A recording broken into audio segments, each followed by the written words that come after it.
Whispers in the Sack. The town of Black Hollow had always been a quiet place. Tucked deep in the woods, surrounded by fog-drenched trees and an eerie stillness, it was the kind of place where people kept their doors locked and their conversations hushed. No one liked to talk about the disappearances. No one liked to mention the Bagman. Children spoke of him in whispers, a shadowy figure who roamed the outskirts of town at night. A man with a burlap sack pulled over his head, stitched shut where his mouth should be. His long, spindly fingers trailed across windows, tapping lightly, waiting for someone foolish enough to look outside. The old folks swore it was just an urban legend, but the missing posters scattered around town told a different story. 17-year-old Daniel Crow had heard the stories his entire life, but he never believed them, until the night he saw something standing at the edge of the woods behind his house. It was late, just past midnight, and Daniel was sitting on his bed scrolling through his phone when a faint tap, tap, tap echoed through the room. He froze. The sound wasn't coming from his door, it was coming from his window. Slowly he turned his head, his heart pounding against his ribs. A figure stood outside. Tall, gaunt, wrapped in a tattered black cloak. Its head was covered by a burlap sack stitched tightly over its face. But the worst part? It was holding something in its hands, a small, wriggling sack, just like the one over its head. Daniel's breath caught in his throat. He wanted to scream, but his voice was trapped somewhere deep inside. The thing raised a single, bony finger and placed it against the sack where its mouth should have been. Shh! Daniel blinked, and it was gone. He sat there, trembling, heart slamming against his ribs. Had he imagined it? Maybe he had dozed off. Maybe it was just a dream. But then he heard it again. Tap, tap, tap. His phone vibrated in his lap. A new message. No number. Just 2 words. Let me in. Daniel hurled his phone across the room and scrambled under his blankets, squeezing his eyes shut.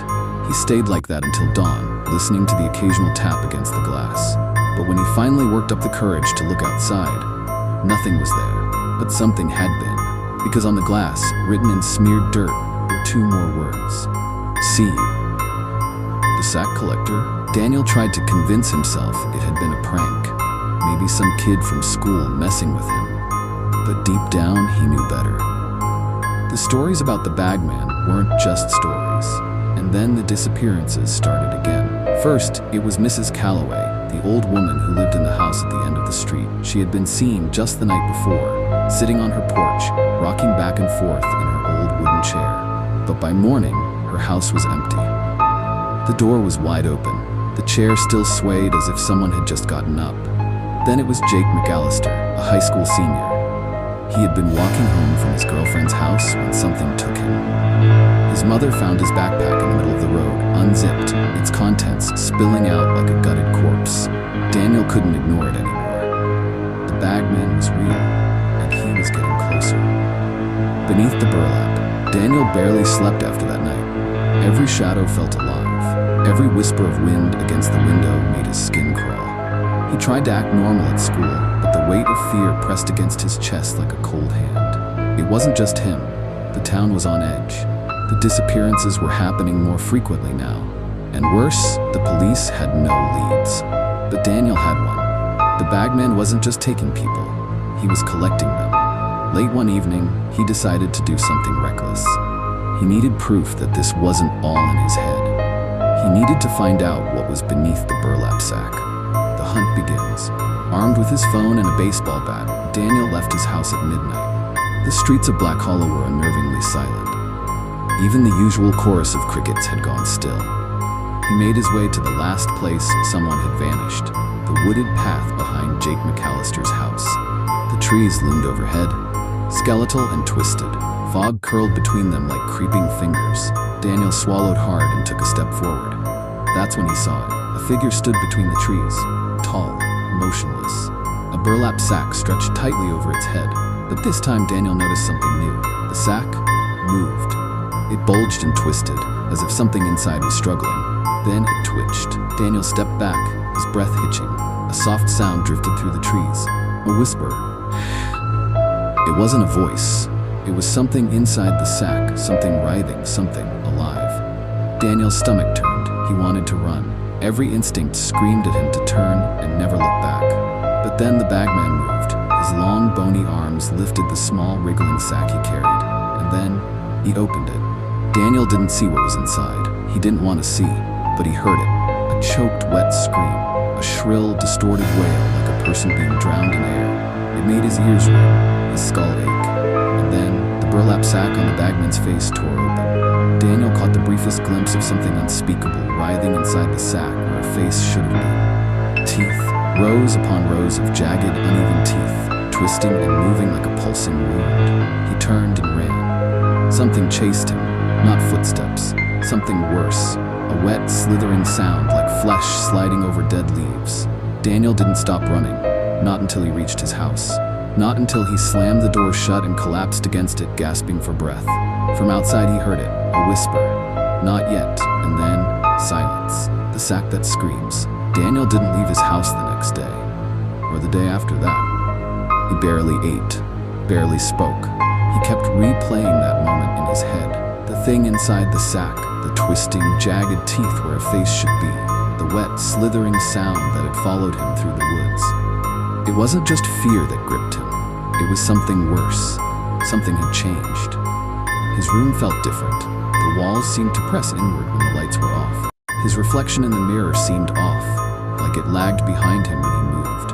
And worst of all, when he closed his eyes, he heard it, a muffled, writhing whisper, the sound of something trying to breathe through burlap. The mark of the bagman. On the third night, Daniel woke up gasping. His throat burned. His chest heaved like he had been suffocating in his sleep. And then he saw it. His bedroom door was open. Not fully, just an inch. He knew he had closed it. He always did. But now in the dark, that tiny gap felt wrong, like someone had been standing there, watching. He reached for his phone, hands shaking. The screen lit up. One new message.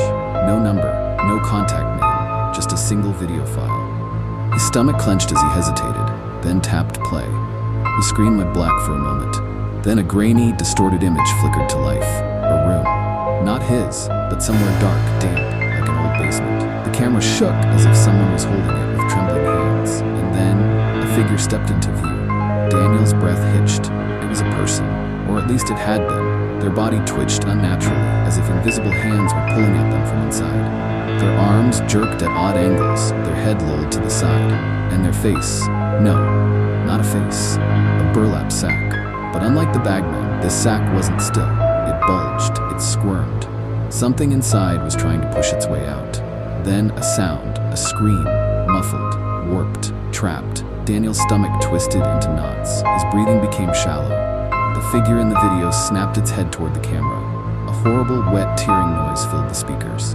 The sack ripped open. For a brief, unbearable moment, Daniel saw what was inside. Not a face, not a human. Something that should never have been born. Rows of writhing teeth. Fingers pushing outward from inside the flesh. 1,000 blinking, misplaced eyes staring straight at the camera. The screen cut to black. Then a final message appeared. You're next. Daniel dropped the phone. His breath came in short, panicked gasps. Then from the other side of the door, a whisper. Let me in. Hollow faces. Daniel sat frozen in his bed, his entire body trembling. The whisper from the other side of the door still echoed in his ears. Let me in. He didn't move, didn't breathe. His eyes locked onto the small gap in the doorframe, expecting a hand, or something worse, to slip through at any moment. Then the doorknob turned. Click. Daniel bolted upright, heart slamming against his ribs. He grabbed the lamp from his nightstand, gripping it like a weapon. The door creaked open. The hallway beyond was pitch black. A cold draft slithered into the room, carrying the scent of damp earth and something rotten. Something was standing there, a shape in the darkness. Tall, still, watching. Daniel's breath hitched. He couldn't see its face, but he didn't need to. He already knew it had none. Don't look, don't look. The thing stepped forward. Daniel slammed the lamp against the wall switch. The overhead light flared to life. The doorway was empty, no shadow. No whispering figure, but on the floor, just inside the room, a burlap sack. It was small, no larger than a shoebox, and it was moving. The sack that breathed Daniel backed away, his mind screaming at him to get rid of it, to throw it out the window, to burn it, to run. But something about the way it twitched, the way the fabric expanded and deflated as if it were breathing, he had to know. Hands shaking, he crouched down and reached for the sack. The moment his fingers brushed against it, a scream ripped through the room. Not a human scream. Something twisted, something trapped. Daniel fell backward, kicking the sack away from him. It thrashed, convulsing violently, its shape distorting as if something inside was trying to escape. Then, silence. The sack went still. Daniel sat there, panting, heart racing. What the hell was inside? He grabbed the bat from under his bed and nudged it. No movement. Summoning what little courage he had left, he lifted the sack by its edges and turned it over. A single word was scrawled onto the fabric in smeared black ink. Hollow. Daniel's stomach twisted. He had seen that word before, on the missing posters. That's when he realized. This sack belonged to someone. Someone who had been taken. Someone who was still inside, screaming. The hollow ones, Daniel had to get rid of it. He bolted for the door, gripping the sack tightly. He needed to throw it as far away as possible. But when he stepped into the hallway, he wasn't alone. Figures stood in the shadows, tall, motionless, wrapped in ragged black cloaks. Each one had a burlap sack where their face should be. Each one breathed. Daniel's grip on the sack tightened, his stomach turned ice cold. Because as they stepped forward, the sacks on their heads began to rip open, and the screams inside them erupted into the night. The Balksack ritual. Daniel couldn't move, his body locked in place as the hollow-faced figures lurched toward him, their torn burlap sacks writhing, the screams inside them twisting and distorting like a chorus of the damned. Then they stopped. The figures stood perfectly still, their bodies trembling slightly as if something inside them was shifting. Then, from the darkness behind them, he appeared, the Bagman, taller than before, gaunter, his arms unnaturally long, his fingers twitching as he dragged something behind him. A larger sack. It squirmed violently, whatever was inside thrashing, trying desperately to escape. The Bagman turned his faceless head toward Daniel, the stitched-up burlap covering his face, pulsing like it was breathing. Then, he whispered, "Time to be hollow." Daniel's mind screamed at him to run, but his body refused to obey. The Bagman lifted the massive sack and tore it open. What fell out wasn't human anymore. It had been, once, but now it was something else. A twisted mass of limbs, its flesh stretched and wrapped in strips of rotting burlap, its face completely gone, nothing but a gaping empty void where its features should have been. And it was still alive. Its fingers twitched, its body convulsed on the floor, and then it screamed, a piercing inhuman wail, like 1,000 voices crying out at once. The other hollow ones moved now, their torn sacks pulsing, their bodies shuddering violently, as if something inside them was trying to claw its way out. Daniel ran. He sprinted down the hallway, his breath coming in short, ragged gasps. Behind him, the sound of shuffling feet, of burlap ripping, of inhuman screams filled the house. He burst through the front door and ran into the street. The town was dead silent. No cars, no people, just thick, choking fog curling around the houses. Then the streetlights flickered. Daniel turned, his heart hammering. The Bagman was standing in the middle of the road. His body twitched, the sack over his face bulging outward, like something was pushing from the inside. Then, he reached into his cloak and pulled out a new sack. A fresh one. Daniel's eyes widened, because his name was written on it. The ritual begins. The hollow ones emerged from the darkness, surrounding Daniel on all sides. Their bodies jerked unnaturally, their heads tilting at impossible angles. The Bagman raised a hand, and they all stopped. He took a step forward, holding the sack out to Daniel, opening. Daniel shook his head. No. The Bagman tilted his head, the stitches on his sack twisting into something almost like a smile. You already belong to me. The sack in his hand trembled. Then, it opened by itself. Daniel barely had time to scream before he saw what was inside. It was his own face, not a mask, not a reflection.